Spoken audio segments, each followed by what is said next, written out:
أهلا بيكم في فيديو جديد. النهاردة إن شاء الله فطار النهاردة هنعمل صينية بطاطس، وهنعمل رز مفلفل وملوخية وشوربة وفراخ بانيه. أنا جبت 3 بطاطسيات وقشرتهم وقطعهم كده حلقات زي ما حضراتكم شايفين، وفصين توم و3 طماطميات وبصلة. أقطع بقى الطماطم،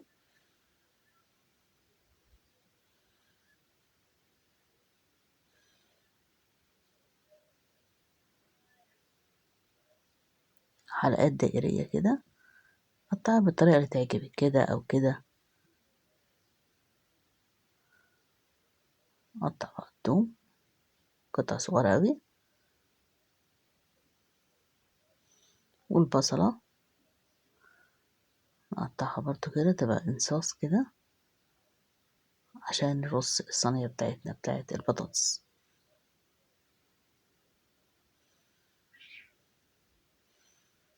نجيب بقى صينية عشان نرص البطاطس بتاعتنا، حلقة بطاطس مع شريحة بصل وطماطم وهكذا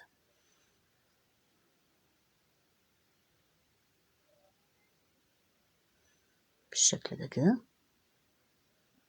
لغاية الدايرة عندنا ما تكمل بتاعت الصينية، وبعد كده نحط اللي في النص بالشكل ده. ولما نخلص نرجع اهي خلاص رصيناها وحطينا عليها التوم. هنبتدي دلوقتي نرش عليها شوية فلفل اسود، ونحط بقى بلاش ملح ده، نحط ملح هيمالايا عشان نرش كده ملح. ونحط بقى السمنة بتاعتنا،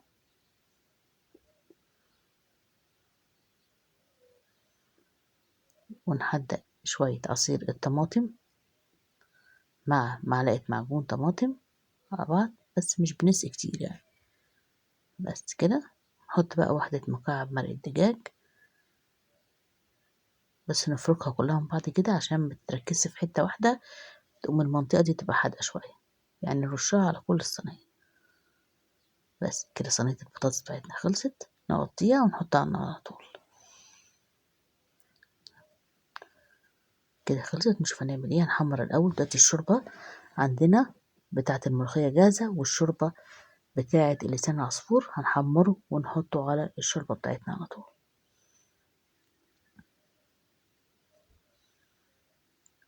حمر بقى لسان عصفور،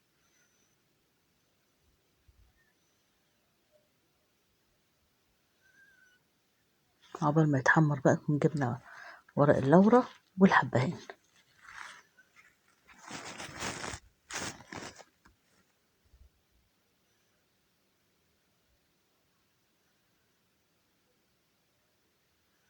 حط ورقتين كده ورق لورا، شوية وكم فص حبان 4 5 كده، ونحمر لسان العصفور بتاعنا. الغدا ده كله مأخدش أكتر من نص ساعة، عمايله بتسويته. خلاص قرب يخلص لسان عصفور على السريع اهو.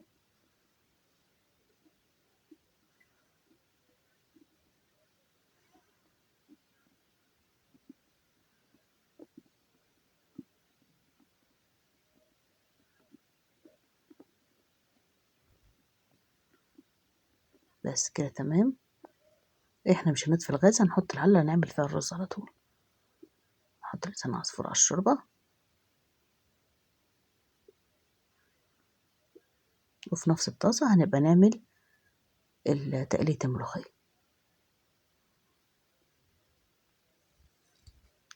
نحط بقى السمنة في قلب الحلة بتاعتنا عشان نحمر الرز، السمنة، ونحط معاه شوية زيت.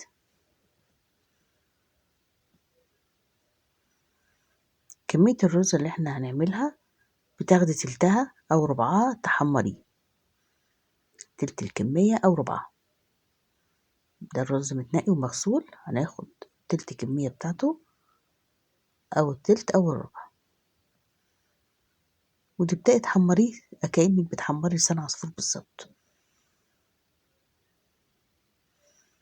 ده اسمه الرز المفلفل.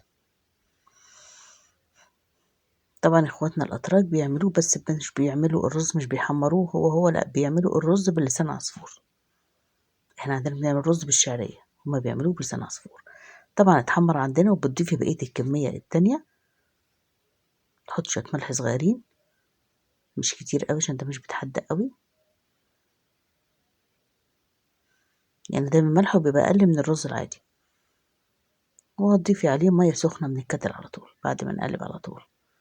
مية سخنة من الكتل، برضو المية ما بتبقاش كتير زي الرز الأبيض، لأن الرز اللي اتحمرت قوي دي مش هتشرب مية كتير، فبنحاول نقلله المية بتاعت الرز بتاعته. كده خلاص اهو، شوف المية قليلة خالص اهي. بس نغطيه بقى، ونبص على البطاطس بتاعتنا بقى، نشوفها أخبارها ايه، استوت ولا لسه. كده الرز خلص والشوربة والبطاطس خلاص اهي، وهنبتدي خلاص البطاطس استوت، ونعمل بقى الملوخية بتاعتنا على طول.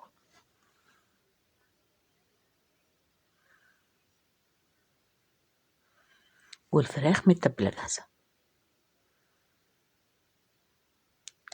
بعد طبعا ما تحدقي الشوربة، بتضيفي الشوربة سنة سنة على الملوخية، شوية شوية كده، وتقلبي لغاية ما توصلي لتقل الملوخية اللي انت عايزاه.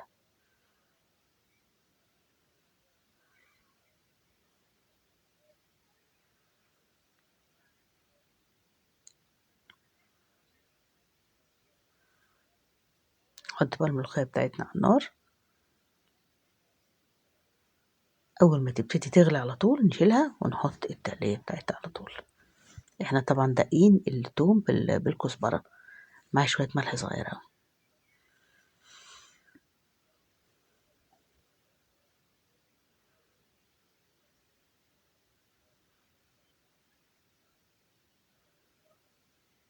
خلاص كده غليت اهي.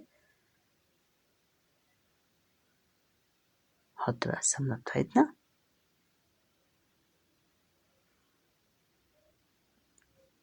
خلاص الرز كمان استوى، والشوربة خلصت، والبطاطس خلصت.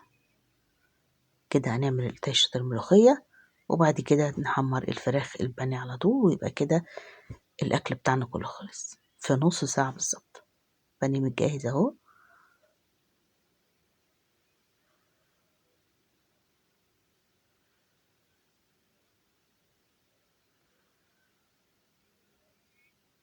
نحط التوم بقى بالكزبرة ونبتدي نحمره.